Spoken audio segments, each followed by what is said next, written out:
This is the Improve and Have Fun podcast where I'm improving myself, having fun along the way with the hopes of encouraging you to do the same. This is the Ghost in the Shell movie review. Please be aware there are spoilers and the audio quality on this particular podcast is a little all over the place. If you're here watching the vlog version of this movie review, the backdrop is the second to last snowfall in my area in Union City, New Jersey. So with that said, let's get into it. To returning members of the podcast here, Gunny and Jason G. We just came out of seeing Ghost in the Shell in 4DX, and the 4DX experience is so dope, you know, in terms of all the effects and everything. But well, of course, I want to get your guys' thoughts on what you thought about Ghost in the Shell. Gunny, what you thought about Ghost in the Shell? I thought the special effects, it took it to a new level, even better than The Matrix. What beats looking at Scarlett Johansson in a tight latex suit? I think that makes the money worth it. I'm so glad I got to see in 4DX. And Gunny, this was your first 4DX, yeah? It was, yes, and definitely worth the wait, yeah. Even better than IMAX. Mike, what were you saying about in the beginning of the movie? So I thought in the beginning when Scarlett Johansson is hanging off the edge of the cliff of the skyscraper, it reminded me a lot of Spider-Man. The same, like... You're right, no, because he has a very, kind of like dropping kind of like scene as well. Exactly, you know? Yeah, and I thought it mimicked Spider-Man a lot. I'll be honest, I think that Spider-Man maybe have copied Ghost in the Shell from the anime. Exactly. You know? I agree, but this was even better, yeah. Okay, and then also, don't forget that this is one of the movies that influenced the making of The Matrix, Akira and the Ghost in the Shell. So, yeah, all that... Great point. Falling, of the major down the building. I mean, that's the first and most iconic scene of the whole first movie, original movie. Yes. Jason, what did you think about Ghost in the Shell? The 2017 live-action version. It was phenomenal. I thought it was a lot of fun. I'm a big fan of the original animated feature that came out in the early 90s. Well, first of all, seen in 4DX. This is the absolute perfect movie to see in 4DX because this is like the movie that 4DX is kind of made for. Just unbelievable effects and the working with the lights and everything is just great. They work so well with it. The movie, if you've ever seen the original animated movie, there's so many geek moments that tip off, and references. Now, I purposely did not see it recently because I wanted to kind of be fresh watching this, and then now I'm gonna go home and watch it. But the action was great, the look was great, the acting was great. She's perfect for this role. And actually, recently I just saw Blade Runner because I wanted to get back and watch that a couple times before the second one comes out. But this very much resembles Blade Runner. If you like Blade Runner, you love this. If you love this, you like Blade Runner. Very philosophical, very talking about what it means to be human. Go ahead, Paul, take it over. I enjoyed the movie very much. Visually, this movie is stunning. I mean, it's incredible looking. And overall, I thought it was very enjoyable. I did have issues with it. It wasn't perfect for me, but we're going to go ahead and get into that. But I wanted to get into some cons. I'll say before watching this movie, I thought it was going to be too much like Lucy, but definitely it's not. It separates itself from that, so That's a good thing. And also Scarlett Johansson, I was thinking about this while watching this movie. She's done Lucy, she's done Her, and now she does this. It's very into a lot of these digital kind of movies. She chooses. I mean, Jessica Biel could have played that role pretty well too. There you go. Yeah. I think my cons with this movie, the movie lacked personality. That's the one thing. It actually came to life in the first half was when she was in that strip club thing, and that crazy guy, that sweaty guy, was kind of buzzing, and he started dancing around. I thought that Takeshi Kitano, the guy who was the boss, he was useless until the last half of the movie. Nobody listens. It was the stupid old man that would just don't do that, and then they would do it anyway.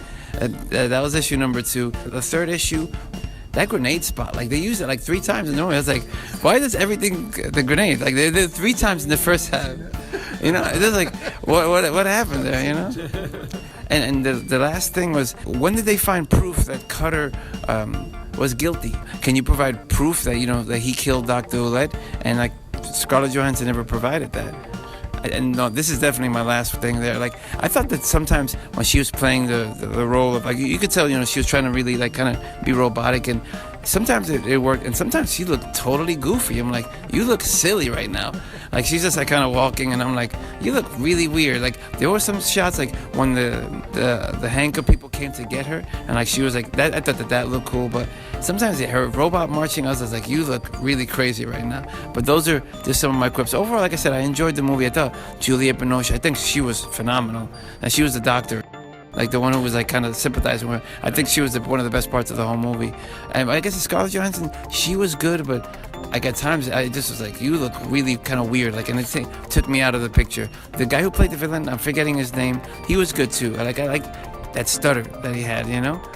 Overall, like I said, it was very enjoyable, but I wasn't like, I didn't think the movie was like a masterpiece or nothing, but it was enjoyable. And 40X, it was incredible at 40X. I agree. Yes, I agree. Yeah, definitely. You made some good points. It didn't bother me as much though. Like this kind of, I think, to me anyway, like this kind of movie is all about the mood. It's not the perfect script or mystery or action movie. It's more about the look and the atmosphere. Yes. Like Blade Runner. I just saw Blade Runner. Like I said, I agree with you. Very. Blade Runner is similar to this in terms of it's a simple story.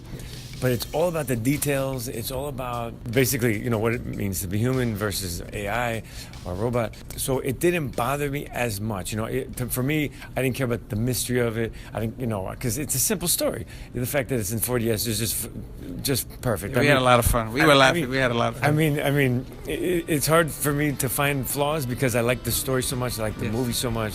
I like the experience so much. So. But you make valid points. I cannot argue with you.